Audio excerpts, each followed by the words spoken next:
Al-Wafi Islamic Boarding School. Iyyaka na'budu wa iyyaka nasta'in. Ihdinas siratal. Bismillahirrahmanirrahim. Assalamualaikum warahmatullahi wabarakatuh. Alhamdulillah wa sallallahu wasallam wa baraka ala abdihi wa rasulihi Muhammad wa ala alihi wa sahbihi wa man tabi'ahum bi ihsanin ila yaumiddin wa ba'du. Para pemirsa Al-Wafi TV yang semoga dirahmati oleh Allah Subhanahu wa taala. Alhamdulillah kita bersyukur kepada Allah Subhanahu wa taala yang telah memberikan nikmat kepada kita sehingga kita dapat hadir dalam kesempatan kali ini dalam rangka mendekatkan diri kepada Allah Subhanahu wa taala.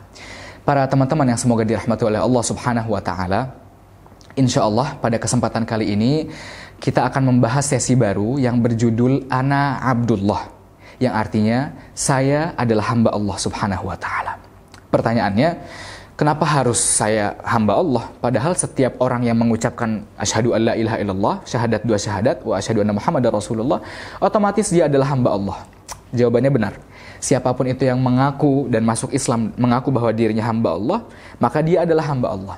Akan tetapi, bermuamalah dengan Allah Subhanahu wa taala tidak sesempit itu. Allah Subhanahu wa taala adalah yang paling banyak bermuamalah dengan kita dalam keseharian kita. Bahkan di antara kita banyak yang tidak sadar akan hal itu. Pertanyaannya, bagaimana caranya kita bermuamalah dengan Allah apabila Allah memberikan rizki kepada kita? Bagaimana caranya bermuamalah dengan Allah apabila Allah Subhanahu wa taala menutupi aib kesalahan kita? Bagaimana caranya bermuamalah dengan Allah apabila Allah merahmati kita?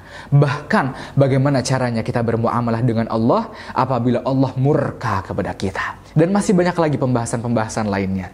Itu semua insya Allah kita akan bahas dalam sesi Ana Abdullah. Jamaah pemirsa Al-Wafi TV yang semoga dirahmati oleh Allah Subhanahu wa taala. Insya Allah pada kesempatan kali ini kita akan membahas tentang siapa itu Allah Subhanahu wa taala. Subhanallah, bagaimana mungkin seorang hamba yang mengaku dirinya hamba kepada Allah, beribadah kepada Allah, tapi ternyata dia tidak mengenal Allah. Sangat ironi intinya. Lalu pertanyaannya, ketika seseorang ditanya siapa itu Allah, dia akan menjawab, ya Allah yang menciptakan kita, Allah Rabb kita beribadah kepada Allah. Benar sekali. Tapi apakah hanya sesempit itu pengetahuan kita terhadap Allah Subhanahu wa taala? Allah Subhanahu wa taala berfirman, innama yakhsyallaha min ibadihil ulama. Sesungguhnya yang takut kepada Allah adalah hamba-hambanya yang ulama, yang mengetahui, yang mengenal Allah Subhanahu wa taala. Jamaah yang semoga dirahmati oleh Allah Subhanahu wa taala, semakin seorang hamba kenal dengan Allah Subhanahu wa taala, semakin ia akan dekat kepada Allah dan semakin ia takut kepada Allah Subhanahu wa taala. Kesehariannya seakan-akan ia terus berjalan dengan Allah Subhanahu wa taala. Tapi pertanyaannya, siapa itu Allah Subhanahu wa taala? Allah Subhanahu wa taala di atas arsy sana, di atas singgah sananya, tidak ada satupun makhluk atau tidak ada siapapun yang mengetahui hakikat Allah Subhanahu wa taala selain Allah Subhanahu wa taala itu sendiri. Mengapa? Karena Allah Subhanahu wa taala adalah Maha Agung. Arti dari kata maha artinya keagungan Allah Subhanahu wa taala ini tidak terbatas, tidak dapat dibayangkan, tidak dapat difikirkan. Allah Subhanahu wa taala keagungannya tidak ada yang mengetahuinya, tidak ada yang meliputinya selain Allah Subhanahu wa taala itu sendiri. Cukup sebagai bukti bahwa saat ini tidak ada satupun makhluk yang dapat melihat Allah Subhanahu wa taala. Apabila Allah Subhanahu wa taala memperlihatkan dirinya, maka seluruh makhluk akan hancur lebur. Seluruh makhluk akan hancur lebur. Bahkan sekuat apapun makhluk apabila melihat Allah, maka badannya akan hancur lebur. Allahu Akbar. Karena Allah Maha Agung, keagungannya tidak terbatas. Oleh karena itu Allah Subhanahu wa taala tahu. Allah mengerti. Allah Subhanahu wa taala mengerti bahwa ada hamba-hambanya yang ingin bertemu dengan Allah Subhanahu wa taala. Bahwa ada hamba-hambanya yang rindu setiap hari ia beribadah menyebut nama Allah, setiap hari ia berzikir menyebut nama Allah, penuh dengan kerinduan. Oleh karena itu Allah Subhanahu wa taala akan memberikan kekuatan bagi hamba-hambanya untuk melihat kepada Allah Subhanahu wa taala. Kapan? Nanti di akhirat. Allah Subhanahu wa taala berfirman, wujuhu yawma idzin nadhirah ila rabbiha nadhirah. Wajah-wajah pada saat itu berseri-seri karena mereka melihat wajahnya Allah Subhanahu wa ta'ala. Ya Allah, berikanlah kepada kita rizki untuk melihat wajahmu nanti di hari kiamat. Amin ya rabbal alamin. Jamaah yang semoga dirahmati oleh Allah Subhanahu wa ta'ala. Siapa itu Allah Subhanahu wa ta'ala? Allah Subhanahu wa ta'ala memiliki sifat-sifat yang sempurna. Sifat-sifat yang sempurna. Artinya, tidak ada kekurangan satupun. Benar-benar sempurna dengan sesempurna mungkin. Mungkin Allah Subhanahu wa ta'ala bisa sama dengan hamba dalam segi sifat, tapi dalam hanya penamaannya saja. Contoh, Allah Hayyun, Maha Hidup. Seorang hamba hidup, ya hidup. Akan tetapi sifat Allah dengan hamba dalam hakikatnya tidak dapat disamakan. Allah Subhanahu wa ta'ala berfirman, "Laisa kamitslihi syai'un wa huwas samiul basir." Tidak ada yang dapat menandinginya, tidak ada yang menyamai Allah Subhanahu wa ta'ala sesuatu apapun. Dan Allah Subhanahu wa ta'ala Sami'ul Basir, Maha mendengar dan Maha melihat. Tidak ada yang dapat menyamai keagungan Allah. Bahkan tidak ada yang dapat mendekati keagungan Allah, siapapun itu, makhluk apapun itu. Allah Subhanahu wa ta'ala Maha sempurna, keagungannya tidak terbatas. Maka siapa itu Allah Subhanahu wa ta'ala? Allah Subhanahu wa ta'ala adalah satu-satunya Rabb yang berhak disembah secara benar dan tidak dapat disekutukan oleh siapapun. Karena keagungannya paling tinggi, tidak ada yang menyamainya. Bagaimana mungkin kita menyembah selain Allah atau menyembah selain Allah bersama Allah? Itu tandanya bahwa Allah bukan satu-satunya yang maha agung. Allah Subhanahu wa ta'ala maha agung, satu-satunya yang paling berhak disembah secara benar dan diesakan.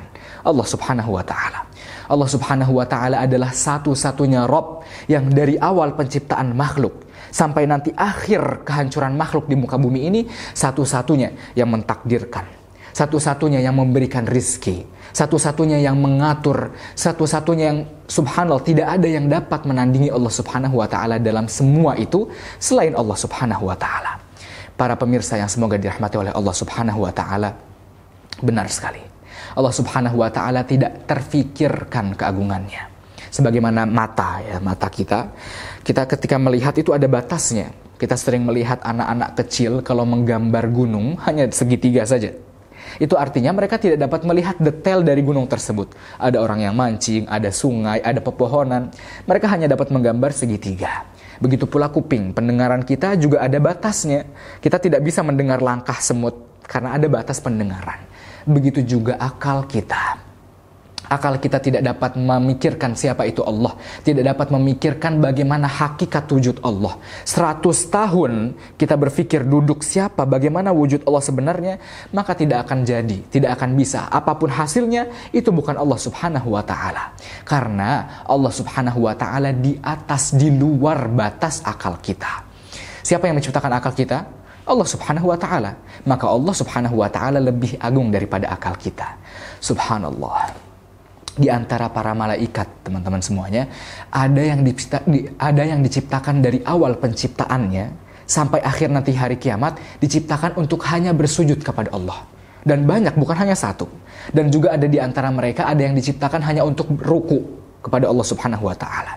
Lalu dalam hadis Rasulullah SAW menjelaskan, nanti ketika hari kiamat, para malaikat yang dari awal sujud dan ruku itu berkata, "Ya Rabbana ma'abadnaka haqqa ibadatik." Wahai Rabb kami tidak beribadah kepadamu dengan ibadah yang sempurna. Subhanallah. Seandainya semua makhluk dari awal penciptaan makhluk sampai akhir penciptaan makhluk, semuanya memuji Allah Subhanahu wa ta'ala. Semuanya memuji Allah. Lalu dari kalangan jin dan dari manusia, semua makhluk memuji Allah. Lalu pujian itu kita kumpulkan. Kita kumpulkan. Lalu kita lipat gandakan. Terus kita lipat gandakan. Lalu kita bandingkan dengan keagungan Allah, dengan kekuasaan Allah. Niscaya tidak akan walaupun mendekati kekuasaan Allah. Karena Allah Subhanahu wa ta'ala satu-satunya Rabb yang maha sempurna dan tidak dapat disamai oleh apapun. Allah Subhanahu wa ta'ala berfirman, wa ma qadarullaha haqqa qadrih. Mereka tidak mengagungkan Allah Subhanahu wa ta'ala dengan keagungan yang sebenarnya. Subhanallah.